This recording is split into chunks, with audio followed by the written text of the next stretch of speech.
ಪೊನ್ನಿಯಿನ್ ಸೆಲ್ವನ್ 5ನೇ ಪಾರ್ಟು 39ನೇ ಸಂಚಿಕೆ. ಆದಿತ್ಯ ಕರಿಗಾಲನ ಭಯಂಕರವಾದ ಹುಚ್ಕೊಂಡ ನಗು ಯಾಳ್ ಕಳಂಜದಲ್ಲಿ ಬಚ್ಚಿಟ್ಟುಕೊಂಡಿರೋ ವಂದ್ಯತೆಯನ್ನು ಕಿವಿಯಲ್ಲಿ ಬಿದ್ದು ಅವನಿಗೆ ರೋಮಾಂಚನವನ್ನು ಉಂಟು ಮಾಡಿತ್ತು ಅಂತ ಆದಷ್ಟು ಬೇಗ ಏನೋ ವಿಪರೀತ ಬರುವ ಹಾಗೆ ಇದೆ ಅಂತ ಅವನ ಮನಸ್ಸು ಹೇಳ್ತಾ ಇತ್ತು. ನೆರಳು ರೂಪಗೊಂಡಿದ್ದ ಯಮಧರ್ಮರಾಜ ಕೈಯಲ್ಲೇ ಪಾಸದ ದಾರದಿಂದ ಕೋಣೆಯಲ್ಲಿ ಇದ್ದಾನೆ. ಆ ಪಾಸದ ದಾರವನ್ನು ಎಸೆಯೋದಕ್ಕೆ ಸಮಯ ನೋಡ್ತಾ ಇದ್ದಾನೆ. ಆದರೆ ಯಾರ ಮೇಲೆ ಎಸೀತಾನೆ? ಯಾರು ಉಸಿರನ್ನು ಕೊಂಡು ಹೋಗಿ ನೋಡ್ತಾನೆ? ಕರಿಗಾಲನ ಉಸಿರನ್ನ ಇಲ್ಲ ನಂದಿನಿ ದೇವಿನ ಉಸಿರನ್ನ? ಒಂದು ವೇಳೆ ಅವ್ರುಗಳು ಇಬ್ಬರನ್ನೇ ಭರಣ ಹತ್ತಿರ ಬರ್ತಾ ಇದೆಯಾ? ಸೋದರನಿಯನ್ನು ಕೊಲ್ತಾನ? ಇಲ್ಲ ಸೋದರನ್ನ ಕೊಲ್ತಾಳ? ಇಲ್ಲ ಇಬ್ಬರೂ ಒಬ್ರನ್ನೊಬ್ರು ಕೊಂದ್ಕೊಂಡು ಸಾಯ್ತಾರನ್ನು? ಈ ಥರ ಏನು ನಡೀದೇ ಇರೋದು ತಡೆಯೋಕ್ಕೋಸ್ಕರನೇ ಇಳೆಪ್ರಾಟಿ ತನ್ನನ್ನು ಬೇಗ ಅಲ್ಲಿ ಕಳಿಸ್ಕೊಟ್ಟಿದ್ದಾಳೆ. ಆದರೆ ಇವತ್ತು ತನ್ನಿಂದ ಆದಷ್ಟು ಮಾಡಿ ಆಗಿದೆ. ಇಬ್ಬರ ಹತ್ರ ಇಂದನೂ ಅವ್ರುಗಳಿಗೆ ಇರುವ ಬಾಂಧವ್ಯವನ್ನು ಹೇಳಿ ಆಯಿತು. ಇಬ್ಬರ ಮನಸ್ಸನ್ನು ಕರಗೋ ಹಾಗೇನು ಮಾತಾಡಿ ಆಯಿತು. ಆದರೆ ಫಲ ಏನು ಇದೆ? ಉಚ್ಕೊಂಡ ಕರಿಗಾಲರನ್ನು ಭ್ರಮೆ ಹಿಡಿದಿದ್ದ ನಂದಿನಿಯನ್ನು ಕೊಟೂರವಾದ ಕೆಲಸವನ್ನು ಏನು ಮಾಡದೆ ತಡೆಯೋಕ್ಕಾಗತ್ತಾ? ಇಂಥ ಸಮಯದಲ್ಲಿ ತಾನು ಮಧ್ಯದಲ್ಲಿ ಅಡ್ಡ ಮಾಡಿದರೆ ಏನಾದರೂ ಒಳ್ಳೆಯದಾಗತ್ತಾ? ಒಂದು ವೇಳೆ ಇಬ್ಬರಿಗೂ ಮಧ್ಯದಲ್ಲಿ ತನ್ನ ಉಸಿರನ್ನು ಬಲಿ ಕೊಡೋದ್ರಿಂದ ಅವರುಗಳ ಕ್ರೋಧ ಕಮ್ಮಿ ಆಗುತ್ತಾ? ಈ ಥರ ಎಲ್ಲ ಅಂದ್ಕೊಂಡು ವಂದಿತೆಯನ್ನು ಮನಸ್ಸಿನ ಕಡಲು ಗೊಂದಲ ಮಾಡಿಕೊಂಡಿತ್ತು. ಇನ್ನೂ ಸ್ವಲ್ಪ ಹೊತ್ತು ನೋಡೋಣ, ತಾನು ಅವಸರಪಟ್ಟು ಅಡ್ಡ ಮಾಡೋದ್ರಿಂದ ಕೆಲಸ ಎಲ್ಲ ಬೇಡ ಅಂತ ಹೇಳಿ ಅವನು ಹಲ್ಲನ್ನು ಕಚ್ಕೊಂಡು ನಿಂತಿದ್ದಾನೆ. ಕರಿಗಾಲರನ್ನ ಹುಚ್ಕೊಂಡ ಮಾತು ಅಡಗಿದ ಮೇಲೆ ಅವರುಗಳ ಸಂಭಾಷಣೆ ಇನ್ನೂ ಕಂಟಿನ್ಯೂ ಆಯಿತು. ಅಯ್ಯ, ನಾನು ಬಾಳಿನಲ್ಲಿ ನಿಮಗೆ ಸಂತೋಷ ಕೊಡೋ ಹಾಗೆ ಕೆಲಸ ಏನೂ ನಾನು ಮಾಡಿಲ್ಲ. ಸಾಯೋ ಸಮಯದಲ್ಲಾದರೂ ನೀವು ನಗದು ಆನಂದ ಪಡೋ ಥರ ಮಾಡಿ, ಅದಕ್ಕೆ ನಾನು ಕಾರಣವಾಗಿದ್ದ ಬಗ್ಗೆ ಸಂತೋಷ ಅಂತ ಹೇಳಿದರು ನಂದಿನಿ. ಹೌದು ನಂದಿನಿ, ಇವತ್ತು ನನಗೆ ತುಂಬ ಸಂತೋಷವಾದ ದಿನನೇ. ಇಷ್ಟೊಂದು ವರ್ಷವಾಗಿ ನೀನು ನನ್ನನ್ನು ಹಿಂಸೆ ಮಾಡಿದ ಹಿಂಸೆಗಲ್ಲ ಇವತ್ತು ಒಂದು ಕೊನೆ ಆಗುತ್ತೆ. ಈ ಸತಿ ನಾನು ಕಾಂಜಿಯಿಂದ ಹೊರಟಾಗ ಒಂದೇ ಸತಿ ನನ್ನ ಮನಸ್ಸನ್ನು ಕಟ್ಟುಪಾಡು ಮಾಡಿಕೊಂಡು ತಾನೇ ಬಂದೆ. ನಿನ್ನನ್ನು ಸೀದಾ ನೋಡಿದ ತಕ್ಷಣ ಒಂದು ವೇಳೆ ನನ್ನ ಮನಸ್ಸು ಸಲ್ಸೋಗ್ಬಿಡುತ್ತೋ ಅಂತ ಹೆದರ್ಕೊಂಡಿದ್ದೆ. ಅದಕ್ಕೆ ಜಾಗ ಕೊಡದೇನೆ ನೀನೇನೆ ವಾಳನ್ನು ನನ್ನ ಕೈಯಲ್ಲಿ ಕೊಟ್ಟುಬಿಟ್ಟೆ ಅಂತ ಹೇಳಿ ಕರಿಗಾಲನ ತಿರ್ಗಾ ನಗದ. ಕೋಮಗನೆ, ನನಗೂ ಇವತ್ತು ಸುದಿನಾನೆ. ನಿಮ್ಮ ಕೈಯಿಂದ ಕಟ್ಟಾಗಿ ಸಾಯೋದು ಹಾಗೆ ಒಂದು ಸಂತೋಷವಾದ ಮರಣ ನನಗೆ ಸಿಕ್ಕೋದಿಲ್ಲ. ಒಂದು ಕಾಲದಲ್ಲಿ ನೀವು ನನ್ನ ಕತ್ತಿನಲ್ಲಿ ಹೂಮಾಲೆ ಹಾಕ್ತೀರಾ ಅಂತ ಅಂದ್ಕೊಂಡು ಆಸೆ ಕನಸನ್ನು ಕಟ್ತಾ ಇದ್ದೆ. ಅದು ನೆರವೇರೋಕ್ಕಾಗದೆ ಹೋಯಿತು. ನಿಮ್ಮ ಕೈಯಿಂದ ಇರುವ ವಾಳನ್ನು ನನ್ನ ಕತ್ತಿನಲ್ಲಿ ಸೂಡಿಕೊಳ್ಳುವಾಗಾದ್ರೂ ನನಗೆ ಸಂತೋಷ ಸಿಗತ್ತಾ ಅಂತ ನೋಡೋಣ. ಅಯ್ಯ, ಒತ್ತಾಗಿದೆ, ಯಾಕೆ ತಾಮಸ ಮಾಡ್ತೀರಾ ಅಂತಂದಳು ನಂದಿನಿ. ಎಷ್ಟೋ ವರ್ಷ ತಾಮಸ ಮಾಡಿದಾಯಿತು, ಇನ್ನೂ ಕೆಲವು ನಿಮಿಷ ತಾಮಸ ಆಗೋದ್ರಿಂದ ನಷ್ಟ ಏನಿಲ್ಲ ನಂದಿನಿ. ಸ್ವಲ್ಪ ನನ್ನನ್ನು ನೋಡು, ಕೊನೆಯಾಗಿ ನನ್ನನ್ನು ನೋಡಿ ನನ್ನ ಕ್ವಶನ್ಗೆ ಆನ್ಸರ್ ಹೇಳು. ಹೂಮಾಲೆ ಹಾಕಬೇಕಾದ ಕೈಯಿಂದ ನಾನು ಯಾಕೆ ನಿನಗೆ ವಾಳು ಹಾರ ಹಾಕಬೇಕು? ನೀನು ಒಂದು ಕಾಲದಲ್ಲಿ ಆಸೆ ಕನಸು ಕಂಡಿದ್ದು ನಿಜವಾಗಿದ್ದರೆ ಇವಾಗ ನಾನು ಯಾಕೆ ಅದನ್ನು ನೆರವೇರಿಸ್ಕೋಬಾರದು? ಅದಕ್ಕೆ ಅಡ್ಡವಾಗಿ ನಿಂತವ್ರು ಯಾರು ಅಂತ ಹೇಳು. ನಿನ್ನನ್ನು ಕೊಲ್ಲುವುದಕ್ಕೆ ಬದಲಾಗಿ ಅವ್ರುಗಳನ್ನು ಕೊಂದುಬಿಟ್ಟು ಬೇರೆ ಕೆಲಸ ನೋಡ್ತೀನಿ ಅಂತ ಅಂದ ಕರಿಗಾಲ. ಬೇಡ ಅಯ್ಯ, ಬೇಡ, ನಿಮಗೆ ಕೋಟಿ ಪುಣ್ಯ ಉಂಟು. ನನ್ನ ಕಾರಣದಿಂದ ಇನ್ನೂ ಬೇರೆ ಯಾರನ್ನು ಸಾಯಬೇಕಾಗಿಲ್ಲ. ಯಾರನ್ನೂ ಅಡ್ಡವಾಗಿ ನಿಂತೂ ಇಲ್ಲ. ನನ್ನ ಹಣೆ ಬರ ಏನು ಅದಕ್ಕೆ ಅಡ್ಡವಾಗಿದೆ. ಆ ಅಡ್ಡವನ್ನು ನಾನು ಒಂದು ಕ್ಷಣದಲ್ಲಿ ಪೀಸ್ ಮಾಡಿಬಿಡ್ತೀನಿ. ನೀನು ಹಣೆ ಬರ ಮೇಲೆ ಭಾರವನ್ನು ಹಾಕಬೇಡ. ಬ್ರಹ್ಮ ಬರೆದಿದ್ದನ್ನು ನಾನು ಚೇಂಜ್ ಮಾಡಿ ಬರೆದುಬಿಡ್ತೀನಿ ನೋಡು. ನಂದಿನಿ ಅಡ್ಡ ಮಾಡಿ ಬ್ರಹ್ಮ ಬರೆದಿದ್ದನ್ನು ಯಾರನ್ನೂ ಚೇಂಜ್ ಮಾಡಿ ಬರಿಬೋದು, ಆದರೆ ಒಬ್ಬನ ಹುಟ್ಟನ್ನು ಯಾರಾದರೂ ಚೇಂಜ್ ಮಾಡೋಕ್ಕಾಗತ್ತಾ ಅಂತ ಕೇಳಿದ್ರು. ಯಾವ್ದು ಬಗ್ಗೆ ಹೇಳ್ತೀಯ ನಂದಿನಿ? ನಮ್ಮ ಚಿಕ್ಕ ಪ್ರಾಯದಲ್ಲಿ ನಿನ್ನ ಭಟ್ಟರುಗುಲದ ಹೆಣ್ಣು ಅಂತನೂ ಅದರಿಂದ ನಿನ್ನ ಜೊತೆ ಸ್ನೇಹ ಮಾಡಬಾರ್ದು ಅಂತನೂ ನನ್ನ ಕುಟುಂಬದವರು ಹೇಳಿದ್ರಲ್ಲ, ಅದ್ರ ಬಗ್ಗೆನಾ? ಇಲ್ಲ ನೀನು ಭಟ್ರ ಕುಲದಲ್ಲಿ ಬೆಳೆದವಳೆ ತಪ್ಪ ನೀನು ಆ ಕುಲದಲ್ಲಿ ಹುಟ್ಟಿದವಳು ಅಲ್ಲ ಅನ್ನೋದನ್ನು ನಾವು ಮುಂಚೆನೇ ತಿಳ್ಕೊಂಡಿದ್ದೀವಿ. ಅದ್ರ ಬಗ್ಗೆ ಇವಾಗ ಹೇಳಲಿಲ್ಲ ಅಯ್ಯ. ನಿಮ್ಮ ಪ್ರೀತಿಯ ಗೆಳೆಯರು ವಾಣಕುಲ ವೀರ ತೊಗೊಂಬಂದ ಸುದ್ದಿ ಬಗ್ಗೆನೇ ಹೇಳ್ತಾ ಇದ್ದೀನಿ. ಪಳೆಯಾರೆ ಇಲೆ ಪ್ರಾಟಿ ಅವಸರವಾಗಿ ಹೇಳಿ ಕಳಿಸಿದ್ದ ಸುದ್ದಿಯನ್ನು ಬಗ್ಗೆನೇ ಹೇಳ್ತಾ ಇದ್ದೀನಿ. ನಾನು ನಿಮ್ಮ ಸೋದರಿ ಅನ್ನೋದನ್ನು ಇಷ್ಟರಲ್ಲೇ ನೀವು ಮರ್ತು ಬಿಟ್ರ ನಂದಿನಿ. ಆವತ್ತು ನಾನು ನಿನ್ನ ಹತ್ರ ಅದ್ರ ಬಗ್ಗೆ ಹೇಳಿದಾಗ ನೀನು ಅದನ್ನು ನಂಬಲಿಲ್ಲ. ನನ್ನನ್ನು ಬೇರೆ ಮಾಡಿ ಇಡಕ್ಕೇ ಮಾಡೋ ಸಂಚು ಅಂತ ಹೇಳಿದೆ. ಆಮೇಲೆ ನಾನು ಯೋಚನೆ ಮಾಡಿ ಅದೇ ತೀರ್ಮಾನಕ್ಕೆ ಬಂದೆ. ಅದನ್ನು ನಿಶ್ಚಯ ಮಾಡಿಕೊಳ್ಳಬೇಕು ಅಂದರೆ ಬೇಡ ನನಗೆ ಅದ್ರ ಬಗ್ಗೆ ಅನುಮಾನವೇ ಇಲ್ಲ. ನಿಮಗೂ ನನಗೂ ರಕ್ತ ಸಂಬಂಧ ಏನೂ ಇಲ್ಲ. ಆಮೇಲೆ ಏನು ಅಡ್ಡಿ ನಂದಿನಿ, ನಾನು ನಿಮಗೆ ಅಜ್ಜನ ಆಗಿರುವ ಪಳಿವಟೆರೆಯನ್ನು ಮದುವೆ ಮಾಡ್ಕೊಂಡಿದ್ದಿಂದ ನಿನಗೆ ನಾನು ಅಜ್ಜಿ ಅಂತಲೇ ಹಾಕ್ತೀನಲ್ಲೇ. ಇದೇ ಸಾಲ್ತಾ ನಂದಿನಿ? ಆ ಕಥೆಯನ್ನು ಹೇಳಿ ನನ್ನನ್ನು ತಿರ್ಗಾನೆ ಏಮಾರ್ಸಕ್ಕೆ ನೋಡಬೇಡ. ಲೋಕದ ಮುಂದೆ ಪಳಿವಟೆರೆಯನ್ನು ಚಿಕ್ಕರಾಣಿಯಾಗಿ ಇರ್ಬೋದು, ಆದರೆ ನಿಜವಾಗ್ಲೂ ನೀನು ಅವ್ರನ್ನ ಮದುವೆ ಮಾಡ್ಕೊಂಡಿಲ್ಲ. ಏದೋ ಒಂದು ಕಾರಣಕ್ಕಾಗೇ ಅವರ ಅರಮನೆಯಲ್ಲಿ ಇದ್ದು ಬಂದಿದೆಯಾ. ಮುಂಚೆ ಒಂದು ಸತಿ ತಂಜೆಯಲ್ಲಿ ನಾನು ಕೇಳಿದಾಗ ಈ ಥರನೇ ಹೇಳಿದೆ. ಆವಾಗ ನಾನು ನನ್ನ ಆಸೆ ಕನಸನ್ನು ನಿನಗೆ ನೆನಪು ಮಾಡಿದೆ.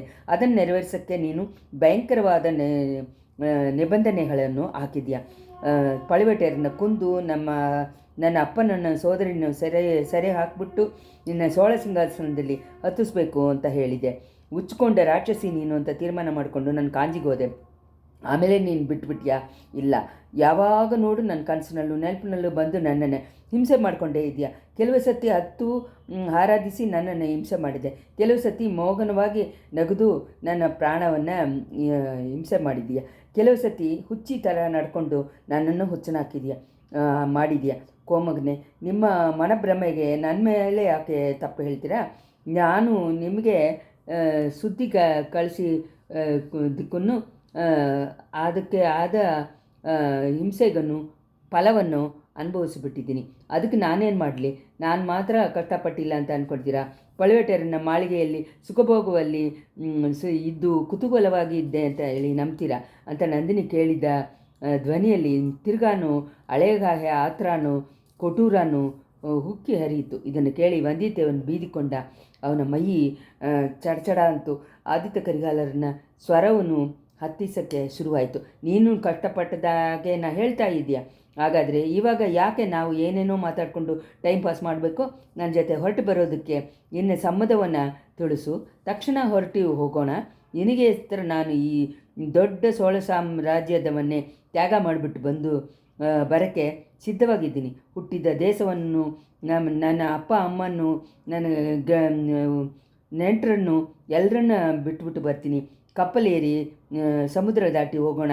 ಕಡಲುಗಳು ಆ ಕಡೆ ಎಷ್ಟೆಷ್ಟೋ ಅದ್ಭುತವಾದ ದೀವಾಂತರಗಳೆಲ್ಲ ಇದೆ. ಅವುಗಳನ್ನು ಒಂದರನ್ನು ಸೇರೋಣ. ನಿನ್ನಕ್ಕಿಂತ ಈ ರಾಜ್ಯ ನನಗೆ ದೊಡ್ಡದಲ್ಲ ಕೋಮಗನೆ. ನಿಮ್ಮ ರಾಜ್ಯವನ್ನು ಬಿಟ್ಟರೂ ಬಿಡ್ತೀರಾ, ಆದರೆ ಈ ಕೆಳಗಡೆ ಹೋಗಿದ್ದ ಹೆಂಗಸು ಪುರಾತನವಾದ ಸೋಳ ಸಾಮ್ರಾಜ್ಯದಲ್ಲಿ ಹತ್ತೋದಕ್ಕೆ ಮಾತ್ರ ಸಮ್ಮತಿ ಕೊಡಲ್ಲ ಅಲ್ವಾ ಅಂತ ಹೇಳಿಬಿಟ್ಟು ನಂದಿನಿ ನಗ್ದಿದ್ದ ನಗೆಯಲ್ಲಿ ಬೆಂಕಿ ಹಾರಿ ಹೋಯಿತು. ಹೆಣ್ಣೆ, ಇದನ್ನು ಬೇರೆ ಟೈಮ್ ಥರ ಯೋಚನೆ ಮಾಡಿ ನೋಡು. ನಿನಗೆ ನನಗಿಂತ ಸೋಳ ಸಿಂಹಾಸನ ಹೆಚ್ಚಾದದ್ದ. ನನ್ನ ಹತ್ರ ನೀನು ಆ ದಿನದಿಂದ ತೋರಿಸಿದ ಪ್ರೀತಿ ಎಲ್ಲ ಸಿಂಹಾಸನ ಹತ್ತಿ ಮಣಿಮಗುಡ ಸೂಡೋಕ್ಕೆ ಆಸೆಯಿಂದ ನಟನೆ ಮಾಡಿದ್ದಾನ ಅಂತ ಹೇಳಿದ ಕರಿಗಾಲ. ಆಹಾ, ಹಾಗೇನೆ ಇಟ್ಕೊಳ್ಳಿ. ನನಗೆ ಅರಮನೆ ಬಾಳುನು, ಸುಖಭೋಗನು, ರಾಜಭೋಗನು, ಸಿಂಹಾಸನವನ್ನು ಬೇಕು. ಇದಕ್ಕಾಗಿಯೇ ಪಳಿವಟೇರನ್ನು ನಾನು ಮದುವೆ ಮಾಡಿಕೊಂಡೆ. ಇದಕ್ಕಾಗಿಯೇ ವೀರಪಾಂಡಿಯನನ್ನು ಕಾಪಾಡೋದಕ್ಕೆ ಟ್ರೈ ಮಾಡಿದ್ದೀನಿ. ಅಯ್ಯೋ ಪಾತಗಿ, ಅವನ ಹೆಸರನ್ನು ಯಾತಕ್ಕೋಸ್ಕರ ಇವಾಗ ಹೇಳ್ತೀಯ ಅಂತ ಗರ್ಜನೆ ಮಾಡಿದ ಕರಿಗಾಲ. ನಂದಿನಿ ಬೇರೆ ಆನ್ಸರ್ ಹೇಳೋದಕ್ಕೆ ಮುಂಚೆ ಅವನ ಮೇಲೆ ಕಂಟಿನ್ಯೂ ಮಾಡಿಕೊಂಡು ಹೇಳಿದೆ. ಆಹಾ, ನನಗೂ ಗೊತ್ತಾಯಿತು. ನಿನ್ನ ಸಂಚುಗಳೆಲ್ಲ ನನಗೆ ಇವಾಗ ಚೆನ್ನಾಗಿ ಗೊತ್ತಾಗಿದೆ. ವೀರಪಾಂಡಿಯನ್ನ ಹೆಸರನ್ನ ಹೇಳಿದರೆ ನನಗೆ ಅಹಂಕಾರ ಬರುತ್ತೆ. ನಾನು ನಿನ್ನನ್ನು ನಿಜವಾಗಲೇ ಕೊಲ್ಲಕ್ಕೆ ಬರ್ತೀನಿ. ತಕ್ಷಣ ಇಲ್ಲಿ ನೀನು ಕಾಲಲ್ಲೇ ಇಟ್ಟಿದ್ದ ಕೆಲಸವನ್ನು ತಲೆಯಿಂದ ಮಾಡೋಕ್ಕೆ ಕಾಯ್ತಾ ಇರುವ ಯುವಕರಲ್ಲಿ ಸಿಂಹಗಳಲ್ಲಿ ಒಬ್ಬನು ಬಂದು ನನ್ನನ್ನು ಕೊಂದು ಬಿಡ್ತಾನೆ. ಅದೇ ನಿನ್ನ ಅಂತರಂಗ ಯೋಚನೆ. ಅಡಿ ಚಂಡಾಳಿ, ನೀನು ಆ ವಂದ್ಯತೆಯನ್ನು ಎಲ್ಲಿದ್ದಾನೆ? ಎಲ್ಲಿ ಅವನ್ನ ಮರೆಸಿಟ್ಟಿದೆಯಾ ಹೇಳು. ಇಲ್ಲೇ ತಾನೇ ಅವನು ಬಚ್ಚಿಟ್ಟುಕೊಂಡು ಇರಬೇಕು. ನೀನು ನನ್ನ ಜೊತೆ ಬರೋದಕ್ಕೆ ನೆಗ್ಲೆಕ್ಟ್ ಮಾಡೋಕ್ಕೆ ಕಾರಣ ಇವಾಗ ಚೆನ್ನಾಗಿ ಗೊತ್ತಾಯಿತು. ಹೌದು, ಅವನದಾನೇ ಕಾರಣ. ಅವನ ಜೊತೆ ನೀನು ಓಡಿ ಹೋಗೋಕ್ಕೆ ಅಂದ್ಕೊಳ್ಳಿದ್ದೇ ಕಾರಣ. ಪಳುವೆಟರನ್ನೇ ನೀ ಈ ಥರ ಕಳಿಸಿ ಇಟ್ಟಿದ್ದಕ್ಕೂ ಅವನೇ ತಾನೇ ಕಾರಣ. ನೀವು ಇಬ್ಬರು ಸೇರಿ ನನ್ನನ್ನು ಮಾತಾಡಿಕೊಂಡು ತಾನೇ ಈಗೆಲ್ಲ ಸಂಚು ಮಾಡಿದ್ದೀರ. ಆಗ ಹೇಗೆ ನಾನು ಏಮಾರಿ ಹೋದೆ? ಎಲ್ಲಿ ಆ ಪಾತಕ ಬಂದಿತ್ತೆ? ಎಲ್ಲಿ ನಿನ್ನ ಹೊಸ ಲವ್ವರು? ಈ ಥರ ಆದಿತ್ಯ ಕರಿಗಾಲನ್ನು ಹುಚ್ಚು ಹಾಗೆ ಕೂಗ್ಕೊಂಡೆ, ಕತ್ತಿಯನ್ನು ಎತ್ಕೊಂಡು ಅಲ್ಲಿ ಇಲ್ಲಿನ ಕೋಣೆಯಲ್ಲಿ ಓಡೋಕ್ಕೆ ಶುರು ಮಾಡಿದ್ರು. ಒಂದು ಸಮಯ ಯಾಳ್ ಕಳಂಜವನ್ನು ಹತ್ತಿರ ಬಂದರು. ಆವಾಗ ನಂದಿನಿ ಒಂದೇ ಹತ್ತಿರ ಹಾರಿ ಹೋಗಿ ಅವನ ಕಾಲಿಗೆ ಬಿದ್ದು, ಕೋಮಗನೇ, ಇದನ್ನು ಕೇಳಿ ನಿಮಗೆ ಕೋಟಿ ಪುಣ್ಯ ಇರುತ್ತೆ. ನಾನು ಹೇಳೋದನ್ನೇ ಕೇಳಿಬಿಟ್ಟು ಏನು ಬೇಕಾದರೂ ಮಾಡಿ. ವಾನರಕುಲ ವೀರರ ಬಗ್ಗೆ ನೀವು ಹೇಳಿದ್ದೆಲ್ಲ ಕೂಡುವುದೆಲ್ಲ ಅಬಂಡ. ಭೂಮಾದೇವಿ ಸಹಿಸಿಕೊಳ್ಳಲ್ಲ. ಅವ್ರಿಗೆ ಏನೇನು ನಿಮಗೆ ಅವ್ರಿಗೆ ಏನಾದರೂ ನೀವು ಕಷ್ಟ ಕೊಟ್ಟರೆ ನನ್ನ ಪ್ರೀತಿಯ ಗೆಳತಿ ಮಣಿಮೇಗಲೆ ಉಸಿರನ್ನೇ ಬಿಟ್ಟುಬಿಡ್ತಾಳೆ. ನಿಮಗೆ ಮಗತಾದ ಪಾಪ ಸಂಭವ ಆಗತ್ತೆ. ಬೇಡ, ಇದು ನನ್ನ ಮನಸ್ಸನ್ನು ಕಿತ್ತು ನೋಡಿ. ವೀರಪಾಂಡಿಯನ್ನ ವಾಳಿನಿಂದಾನೆ ನನ್ನ ಇದೇವನ್ನು ಕಿತ್ತು ನೋಡಿ. ಅದ್ರ ಒಳಗೆ ನಿಮ್ಮ ರೂಪವನ್ನು ಬಿಟ್ಟರೆ ಬೇರೆ ಯಾವುದೂ ಇರಲ್ಲ. ಇದು ಸತ್ಯ ಸತ್ಯ ಸತ್ಯ ಅಂತ ಹೇಳಿಬಿಟ್ಟು ನಂದಿನಿ ಬಿಕ್ಕಿದಳು. ಆದಿತ್ಯ ಕರಿಗಾಲನ ಹುಚ್ಚು ಸ್ವಲ್ಪ ತಣಿಯಿತು. ಹಾಗೆ ಅನಿಸಿತು. ಹಾಗಾದರೆ ನನ್ನ ಜೊತೆ ಬರೋಕ್ಕೆ ನಿನಗೆ ಯಾಕೆ ನೆಗ್ಲೆಕ್ಟ್ ಮಾಡ್ತೀಯಾ? ಅದನ್ನಾದರೂ ಹೇಳಿ ಬಿಡು. ನನ್ನನ್ನು ಯಾಕೆ ನನ್ನ ಕೈಯಿಂದನೇ ನಿನ್ನನ್ನು ಒಡೆಯೋ ಹಾಗೆ ಯಾಕೆ ನನ್ನನ್ನು ಹೇಳ್ತಾ ಇದೆಯಾ? ನಿಜವಾಗ್ಲೂ ನಿಜವನ್ನೇ ಹೇಳಿಬಿಡು ಅಂತ ಕೂಗಿದ ಕರಿಗಾಲ.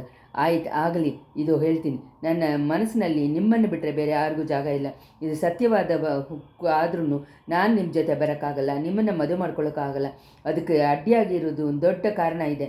ಅದನ್ನು ಹೇಳೋದಕ್ಕೆ ನನಗೆ ಭಯವಾಗಿದೆ. ಹೌದು ರಾಜ, ನಿಜವನ್ನು ಅದನ್ನು ಹೇಳುವುದಕ್ಕಾಗೇ ನಾನು ಇಲ್ಲಿ ಬಂದೆ. ನಿಮ್ಮನ್ನು ಹೇಳಿದೆ. ಅದನ್ನು ಹೇಳಿಬಿಟ್ಟು ನನ್ನನ್ನು ಶಂಸೋ ಹಾಗೆ ಕೇಳ್ಕೊಳ್ಳೋದಕ್ಕೆ ಬಂದೆ.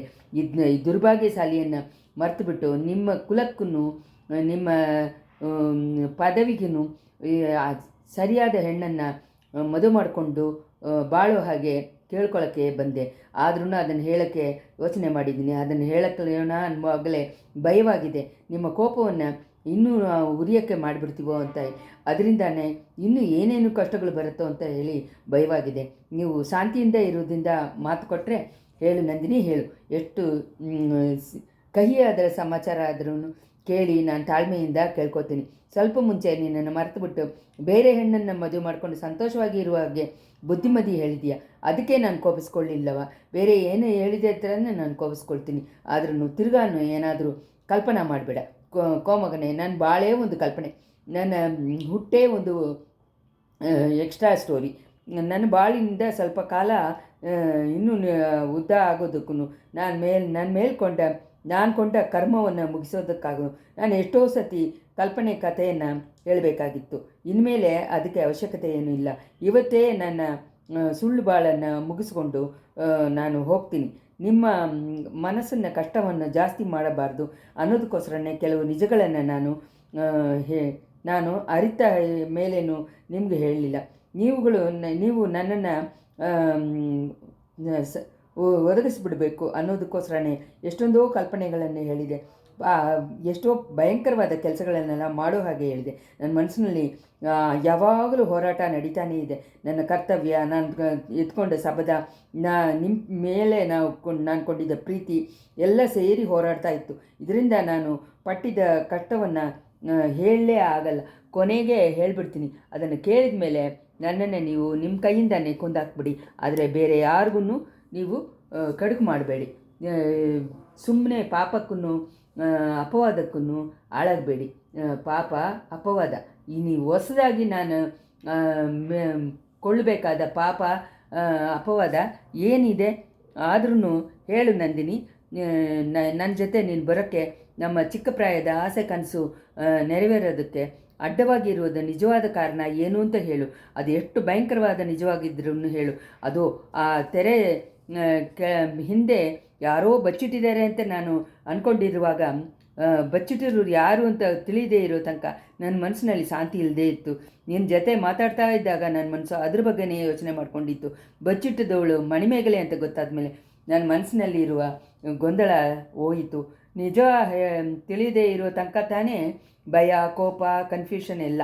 ಆದರೆ ಎಷ್ಟು ಕಹಿ ಆದ್ರೂ ನಿಜ ತಿಳಿದು ಬಿಟ್ಟರೆ ಮನಸ್ಸು ಶಾಂತಿ ಕೊಂಡು ಬಿಡುತ್ತೆ ಅಲ್ವಾ ಕೋಮಗನೆ. ನಾನು ಹೇಳೋ ಸುದ್ದಿಯಿಂದ ನಿಮ್ಮ ಮನಸ್ಸು ನಿಜವಾಗಲೇ ಶಾಂತಿ ಕೊಳ್ಳಲಿ, ಅದು ತಾನೇ ನನ್ನ ಪ್ರಾರ್ಥನೆ. ಆದರೆ ಆ ಸುದ್ದಿ ನಾನು ನಿಮ್ಮ ಜೊತೆ ಬರೋದು, ನಿಮ್ಮನ್ನು ಮದುವೆ ಮಾಡ್ಕೊಳ್ಳೋದು ಆಗದೇ ಇರೋ ಕೆಲಸ ಅನ್ನೋದನ್ನು ನಿರೂಪಣೆ ಮಾಡುತ್ತೆ. ನನ್ನ ನನ್ನ ಕೊನೆ, ನನ್ನ ಕಷ್ಟಗಳಿಗೆ ವಿಮೋಚನ, ಮರಣ ಒಂದೇನೆ ಅನ್ನೋದನ್ನು ತಿಳಿಯಪಡಿಸುತ್ತೆ. ವಾಣದುಗಳ ವೀರ ನನ್ನ ಅಮ್ಮನ ಬಗ್ಗೆ ಸುದ್ದಿ ತೊಗೊಂಬಂದರು, ಅದು ನಿಜ ಅಂತ ಹೇಳಿ ನನಗೆ ಗೊತ್ತು. ಏಳನಾಡಿನಲ್ಲಿ ಹುಚ್ಕೊಂಡು ಅಲೆದು ತಿರುದುಕೊಂಡಿದ್ದ ಒಂದು ಹೆಣ್ಣು ಬಗ್ಗೆ ನನಗೆ ಗೊತ್ತು. ಅವಳು ನನ್ನ ಅಮ್ಮ ಅಂತಲೂ ನನಗೆ ಗೊತ್ತು. ಇದು ಇನ್ನೊಂದು ಕೆಲವರಿಗೆ ಗೊತ್ತಿದೆ. ಯಾಕೆಂದರೆ ಆ ಹೆಣ್ಣಿಗೂ ನನಗೂ ರೂಪದಲ್ಲಿ ಒಂದೇ ಥರ ಇದ್ದಿದ್ದ ಇದು ಎಲ್ರಿಗೂ ನೋಡೋ ಹಾಗೆ ಇತ್ತು. ನನ್ನನ್ನು ನನ್ನ ತಾಯಾರು ಅಂತ ಹೇಳಿ ಕೆಲವರು ಸಂದೇಹಿಸಿದ್ರು ನನ್ನ ಅಂತ ಹೇಳುವ ಹಾಗೆ ಇತ್ತು. ಆದರೆ ನಮ್ಮ ಅಮ್ಮನನ್ನು ಅಂಥ ಒಂದು ಹುಚ್ಚಳ ಹಾಕಿದ ಕಾರಣ ಇನ್ನದು ಅಂತಲೂ ಕೆಲವು ದಿನಗಳ ಮುಂಚೆ ನಾನು ತಿಳ್ಕೊಂಡೆ. ಅದು ನನ್ನ ಬಿಟ್ಟರೆ ಬೇರೆ ಯಾರಿಗೂ ಗೊತ್ತಿದೆಯಾ ಅಂತ ನನಗೆ ಗೊತ್ತಿಲ್ಲ. ಯಾರ ಹತ್ರನೂ ಇಷ್ಟು ತನಕ ನಾನು ಹೇಳಿಲ್ಲ. ಇವಾಗ ನೀವು ನಿಮ್ಮ ಹತ್ರನೇ ನಾನು ಮೊದಲೇ ಹೇಳ್ತೀನಿ. ಅಯ್ಯ, ನನ್ನ ತಂದೆ ಯಾರು ಅನ್ನೋದನ್ನು ನಿಮಗೆ ಹೇಳ್ತಾ ಇದ್ದೀನಿ. ಕರುಣೆ ಕೂರಿ ಸ್ವಲ್ಪ ಮುಂಚೆ ನಾನು ಕೊಟ್ಟಿದ್ದ ಮಾತನ್ನು ನೆನಪಡಿಸ್ಕೊಳ್ಳಿ. ಅಹಂಕಾರಕ್ಕೂ ಕ್ರೋಧಕ್ಕೂ ಜಾಗ ಕೊಡಬೇಡಿ. ಈ ಥರ ಬಲವಾದ ಪೂರ್ವ ಪೀಳಿಗೆ ಹಾಕ್ಕೊಂಡು ನಂದಿನಿ ಆದಿತ್ಯ ಕರಿಗಾರರ ಹತ್ತಿರ ಬಂದು ಅವರ ಕಿವಿ ಹತ್ರ ತುಂಬ ಸಣ್ಣವಾದ ಧ್ವನಿಯಲ್ಲಿ ನನ್ನ ಹೆತ್ತಿದ್ದ ತಂದೆ ಇವರೇನೆ ಅಂತ ಹೇಳಿಬಿಟ್ಟು ಬಿಕ್ಕಿ ಬಿಕ್ಕಿ ಅಳಕು ಶುರು ಮಾಡಿದ್ರು. ಆದಿತ್ಯ ಕರಿಗಾಲ 1000 ಚೇಳು ತನ್ನ ಮೇಲೆ ಹಾರಿಸಿದ ಥರ ಒಂದು ಕ್ಷಣ ಹಂಗೇ ಒದ್ದಾಡ್ಬಿಟ್ಟ. ಇಲ್ಲ ಇಲ್ಲ, ಒಂದಿನೂ ಇಲ್ಲ, ನೀನು ಹೇಳೋದು ಸುಳ್ಳು ಸುಳ್ಳು, ತುಂಬ ದೊಡ್ಡ ಸುಳ್ಳು ಅಂತ ಹೇಳಿ ಕೂಗಿದ. ಮರುಕ್ಷಣವೇ ಅವನ ಆವೇಶ ಕಡಗಿತ್ತು. ವೇದನೆ ಇದ್ದಿದ್ದ ಧ್ವನಿಯಲ್ಲಿ, ಹೌದು ನಂದಿನಿ, ಹೌದು, ನೀನು ಹೇಳಿದ್ದು ನಿಜವಾಗಲೇ ಇರಬೇಕು. ಇವಾಗ ನನಗೆಲ್ಲ ಗೊತ್ತಾಗುತ್ತೆ. ನಿನ್ನ ಮನಸ್ಸಿನಲ್ಲಿ ಬಂದಿರುವ ಹೋರಾಟ ಬಗ್ಗೆ ನಿಜವನ್ನು ತಿಳಿಯಿತು. ನೀನು ಎಷ್ಟು ಕಷ್ಟಪಟ್ಟಿರಬೇಕು ಅಂತಲೂ ಗೊತ್ತಾಯಿತು. ನಿನ್ನ ಕನ್ಫ್ಯೂಷನ್ಗೂ ನಿನ್ನ ಅಡ್ಡಿಗೂ ದೊಡ್ಡ ಭಯಂಕರವಾದ ಕೋರಿಕೆಗೂ ಕಾರಣ ಗೊತ್ತಾಯಿತು. ಆವತ್ತು ನೀನು ನನ್ನ ಕಾಲಲ್ಲಿ ಬಿದ್ದು ಒದ್ದಾಡಿದಾಗ ನಾನು ನಿನ್ನ ಮೇಲೆ ನಿನ್ನ ಕೋರಿಕೆಯನ್ನು ನೆಗ್ಲೆಕ್ಟ್ ಮಾಡಿದ್ದು ಎಷ್ಟು ದೊಡ್ಡ ಇದು ಅಂತ ಹೇಳಿ ನನಗೂ ಗೊತ್ತಾಯಿತು. ನಂದಿನಿ, ಲೋಕದಲ್ಲಿ ಬೇರೆ ಎಷ್ಟೊಂದೋ ಕಷ್ಟಗಳಿಗೆ ಪ್ರಾಯಚಿತ್ತ ಉಂಟು, ಆದರೆ ನಾನು ಮಾಡಿದ್ದಕ್ಕೆ ಪ್ರಾಯಚಿತ್ತ ಇಲ್ಲ. ನಮ್ಮ ಇಬ್ಬರಿಗೂ ಮಧ್ಯದಲ್ಲಿ ಇರುವ ತಡೆ ಈಗ ಹೋಗೋಕ್ಕೆ ದಾರಿನೇ ಇಲ್ಲ. ಅಯ್ಯೋ, ಈ ದೊಡ್ಡ ಪಾರವನ್ನು ಇಷ್ಟು ದಿನ ನೀನು ಹೇಗೆ ಹೊತ್ಕೊಂಡಿದ್ದೀಯಾ, ನಿನ್ನ ಮನಸ್ಸಿನಲ್ಲಿತ್ತು ಹೊತ್ಕೊಂಡಿದ್ದೀಯಾ? ಹೇಗೆ ಈ ಪಾತಕ ಈ ಭೂಮಿನಲ್ಲಿ ಉಸಿರಿಂದ ಇರೋದನ್ನು ಸಗಿಸಿಕೊಂಡಿದ್ದೀಯಾ? ಒಳ್ಳೆಯದು. ನಮ್ಮಿಬ್ಬರನ್ನ ಬಾಳಕ್ಕೂ ಪರಿಹಾರ ಒಂದೇನೆ, ವಿಮೋಚನ ಒಂದೇನೆ. ಇದೋ ನಂದಿನಿ ನನ್ನ ಪ್ರಾಯಚಿತ್ತ. ಯಾಳ್ಕಳಂಜದಿಂದ ವಂದ್ಯದೇವನ್ ಮೇಲೆ ಓಡಿದ್ದ ಸಂಭಾಷಣೆಗಳೆಲ್ಲ ಕೇಳ್ಕೊಂಡಿದ್ದ. ಇದಕ್ಕೆ ಮಧ್ಯೆ ಕರಿಗಾಲರು ಹುಚ್ಚು ಮೂರ್ಖತನವಾಗಿ ಇದ್ದಾಗ ಅವನು ಅವ್ರಗಳ ಹತ್ರ ಹೋಗೋಕ್ಕೆ ಅಂದ್ಕೊಂಡ. ಆಮೇಲೆ ಅದರಿಂದ ಏನು ವಿಪರೀತ ಬರ್ತೋ ಅಂತ ಹೇಳಿ ಯೋಚನೆ ಮಾಡಿದ. ಅವ್ರುಗಳನ್ನು ತುಂಬ ಫೀಲಿಂಗ್ ಆದ ಮಾತುಗಳನ್ನು ಅವನು ಒಂದು ಕಡೆ ಅವನ ಕೆಲಸಕ್ಕೆ ಬರ್ದಾಗನೇ ಮಾಡಿಬಿಡ್ತು. ನಂದಿನಿ ತನ್ನ ಅಪ್ಪ ಯಾರು ಅಂತ ಹೇಳಿದ್ದು ಮಾತ್ರ ಅವನ ಕಿವಿಯಲ್ಲಿ ಚೆನ್ನಾಗಿ ಬೀಳಲಿಲ್ಲ. ಆದರೆ ಅವಳು ಏನು ಹೇಳಿರ್ತಾಳೆ ಅನ್ನೋದು ಅವನ ಮನಸ್ಸಿನಲ್ಲಿ ಒಂದು ಊಹೆ ಉಂಟಾಯಿತು. ಅದು ಅವನ್ನ ಶಾಕಾಗಿ ಮಾಡಿತ್ತು. ಅಂದ್ರೂ ಬೇರೆ ಯಾವ ಥರ ಹೇಳಿದ್ರೂ ಅದು ಬರೀ ಸಾಂಪ್ರದಾಯವಾಗಿ ಇರುತ್ತೆ. ಆ ಥರ ಒಂದು ದೊಡ್ಡ ಶಾಕನ್ನು ಅವನ ಶಾಕಲ್ಲಿ ಇದ್ದಿದ್ದ ತುಂಬಿದ ಬಾಳಲ್ಲಿ ಅವನು ಅನುಭವಿಸಿದ್ದಿಲ್ಲ. ಕೊನೆಯಾಗಿ ಆದಿತ್ಯ ಕರಿಗಾಲರು ಕಮ್ಮಿಯಾದ ಮೆತ್ತದಾದ ಮಾತಿಂದ ನಂದಿನಿ ಹೇಳೋದನ್ನು ಒಪ್ಕೊಳ್ಳೋ ಹಾಗೆ ಮಾತು ಹೇಳ್ತಾ ಇದ್ದಾಗ ಅವನ ಇಂಟ್ರೆಸ್ಟನ್ನು ಕಟ್ಟುಕಾವಲನ್ನು ಮೀರಿ ಹೋಯಿತು. ಅವರು ಬೇಗ ಜೋರಾಗಿ ಶಬ್ದ ಇಟ್ಕೊಂಡಿದ್ದ ತನಕ ಅವನು ಅಷ್ಟಾಗಿ ಭಯಪಟ್ಟಿಲ್ಲ. ಇವಾಗ ತಾನೇ ಜಾಸ್ತಿಯಾಗಿ ಭಯಪಟ್ಟ. ಏನು ಮಾಡ್ಕೋತಾರೋ ಅಂತ ಹೇಳಿ ದೊಡ್ಡ ವಿಚಾರದಿಂದ ಯಾಳ್ಕಳಿದಿಂದ ಸ್ವಲ್ಪ ತಲೆಯನ್ನು ಹತ್ತಿ ನೋಡ್ದ. ಅವನ ನೋಟಕ್ಕೆ ಸರಿಯಾದ ಜಾಗದಲ್ಲಿ ನಂದಿನಿಯನ್ನು ಕರಿಗಾಲರು ಇಲ್ಲ, ಆದರೆ ಬೇರೆ ಒಂದು ದೃಶ್ಯವನ್ನು ನೋಡಿದ್ದಾನೆ. ಗೋಡೆಯಲ್ಲಿ ಇದ್ದಿದ್ದ ಕನ್ನಡಿಯಲ್ಲಿ ಆ ಸೀನ್ ಕಾಣಿಸ್ಕೊಂಡಿತ್ತು. ಬೇಟೆ ಮಂಡಪದ ರಹಸ್ಯ ಬಾಗಿಲಿಂದ ದ್ವಾರದಿಂದ ಒಂದು ಘೋರವಾದ ಮುಖ ಗೊತ್ತಾಯಿತು. ಅದು ಮಂತ್ರವಾದಿ ರವಿದಾಸನ ಮುಖ. ಮರುಕ್ಷಣ ಬೇಟೆ ಮಂಡಪದಲ್ಲಿ ರಹಸ್ಯ ಬಾಗಿಲು ಮೆತ್ತಗೆ ತೆಗೆಯೋದನ್ನು ವಂದಿತೇವ ನೋಡಿದಾನೆ. ತೆಗೆದಿದ್ದ ಬಾಗಿಲಿಂದ ಮೊದಲು ಒಂದು ಹುಲಿನ ತಲೆಯನ್ನು ಆಮೇಲೆ ಅದನ್ನು ಮೈಯನ್ನು ಹೊರಗಡೆ ಬರೋದನ್ನು ನೋಡಿದ ತಕ್ಷಣ ಅವನಿಗೆ ಮೈಯಲ್ಲಿ ಉಸಿರು ಬಂತು, ಮನಸ್ಸಿನಲ್ಲಿ ಒಂದು ಇದು ಬಂತು, ಧೈರ್ಯ ಬಂತು, ಕಾಲು ಕೈಗಳೆಲ್ಲ ಕೆಲಸಕ್ಕೆ ಬಂತು. ಯಾಳ್ಕಳಂಜದಿಂದ ಮರೆಯಿಂದ ಹಾರಿ ಹೊರಗಡೆ ಹೋಗೋಕ್ಕೆ ನೋಡಿದ್ದಾನೆ. ಅಂಥ ಸಮಯ ಹಿಂದೆಯಿಂದ ಅವನ ಕತ್ತಿನಲ್ಲಿ ವಜ್ರಾಯುಧನಾಗೆ ಒಂದು ಕೈ ಸುತ್ತಿ ಬಳಸ್ಕೊಳ್ತು. ಮೇಲೆ ನೋಡ್ದಾನೆ ಕಾಳಾಮುಗ ಕೋಲಾಕೊಂಡಿದ್ದ ಒಂದು ಆಜಾನುಭಾವವಾದ ರೂಪ ಕಣ್ಣು ಮುಂದೆ ಗೊತ್ತಾಯಿತು. ಆಹಾ, ಇವ್ರು ಯಾರು? ಇಲ್ಲಿ ಹೆಂಗೆ ಬಂದ? ಇದೇನು ಕಬ್ಬಣದ ಥರ ಹಿಡಿ, ಕತ್ತು ಎಲ್ಲ ಮಸೆಯುತ್ತಲ್ಲ, ಉಸಿರು ಕಟ್ಟುತ್ತಲ್ಲ, ಕಣ್ಣು ಗುಡ್ಡೆ ಎಲ್ಲ ಆಚೆ ಬರುತ್ತಲ್ಲ, ಇನ್ನು ಸ್ವಲ್ಪ ಕ್ಷಣ ಇದ್ದರೆ ಉಸಿರೇ ಹೋಗ್ಬಿಡುತ್ತೆ. ವಂದಿತೇವನು ಒಂದು ದೊಡ್ಡ ಟ್ರೈ ಮಾಡಿ ಆ ಕಬ್ಬಣದ ಇದರಿಂದ ಹಾರಿ ಜರುಗಿ ಹೊರಗಡೆ ಹಾರಿದ ವೇಗದಲ್ಲಿ ನೆಲದಲ್ಲಿ ಬಿದ್ದ. ತಲೆಯಲ್ಲಿ ಒಂದು ದೊಡ್ಡ ಕಲ್ಲನ್ನಿಟ್ಟ ಹಾಗೆ ಇತ್ತು. ಒಂದು ಕ್ಷಣ ಅವನ ಕಣ್ಣುಗಳ ಮುಂಚೆ ಕೋಟಿ ಸೂರ್ಯರುಗಳು ಕೋಟಾನುಕೋಟಿ ಕಿರಣಗಳನ್ನು ಹಬ್ಬಿಸ್ಕೊಂಡು ಪ್ರಕಾಶ ಮಾಡಿದರು. ಮರುಕ್ಷಣ ಅಷ್ಟೊಂದು ಸೂರ್ಯರುಗಳು ಮರೆಯಾದರು. ಕಡನ್ನು ಕತ್ತಲೆ ಸುತ್ಕೊಂಡು ಬಂದಿತ್ತು. ವಂದಿತೇವನ್ ಆ ಕ್ಷಣವೇ ಪ್ರಜ್ಞೆ ಕಳ್ಕೊಂಡ. ಯಾಕಳಂಜದಿಂದ ಅವನು ಅದನ್ನು ಬಾಗಿಲಲ್ಲಿ ಬಂದಿದ್ದ ವಂದಿತೇವನ್ನ ಮೈಯನ್ನು ತುಳುಕೊಂಡು ದಾಟಿಕೊಂಡು ಒಂದು ಘೋರ ಭಯಂಕರವಾದ ಕಾಳಾಮುಖ ರೂಪ ಹೊರಗಡೆ ಬಂತು. ಯಾಳ್ಕಳಂಜಿಯದ ಹತ್ತಿರ ದಡಾಲಂದ ಶಬ್ದ ಕೇಳಿ ನಂದಿನಿ ತಿರುಗಿ ನೋಡಿದಳು. ಕಾಳಾಮುಖ ರೂಪ ಕೈನಲ್ಲಿ ಕತ್ತಿನ ಎತ್ಕೊಂಡು ತನ್ನನ್ನು ನೋಡಿ ಬರೋದನ್ನು ಕಂಡಳು. ಕಣ್ಣು ಗುಡ್ಡೆಗಳೆಲ್ಲ ಹೊರಗಡೆ ಬರೋ ಥರ ಆಶ್ಚರ್ಯದಿಂದ ಆ ರೂಪವನ್ನು ನೋಡಿದಳು. ಅವಳು ಹೊಟ್ಟೆಯಿಂದ ಕರುಳೆಲ್ಲ ಮೇಲೆ ಏರಿ ಅವಳು ಗಂಟ್ಲನ್ನು, ಅವಳು ಎದೆಯನ್ನು ಹಂಗೆ ತುಂಬಿಕೊಂಡ ಹಾಗೆ ಇತ್ತು. ಕಣ್ಣುಗಳನ್ನು ಒರೆಸ್ಕೊಂಡು ಎದುರೇ ನೋಡಿದಳು. ಕರಿಗಾಲನ ಕೆಳಗಡೆ ಬಿದ್ದಿರೋದನ್ನು ನೋಡಿದಳು. ಅವನು ಮೈಯಲ್ಲಿ ಆ ವೀರಪಾಂಡಿಯನ ವಾಳು ಹಾರಿ ಇರೋದನ್ನು ಕಂಡಿದ್ಳು. ಆವಾಗ ಅವಳದನ್ನ ಗಂಟ್ಲಿಂದ ಬಿಕ್ಕಿ ಅಟ್ಟೋದನ್ನು ನಗೆಯನ್ನು ಕೊಂಡಿದ್ದ ಒಂದು ಭಯಂಕರವಾದ ಧ್ವನಿ ಬಂದಿತ್ತು. ಅದು ಆ ಕೋಣೆಯಲ್ಲಿಂದ ಮಂಚ ಮೊದಲಾದ ಅಸೇದನ ಸಾಮಾನುಗಳನ್ನು ಕೂಡ ನಡುಗೋ ಹಾಗೆ ಮಾಡಿತ್ತು.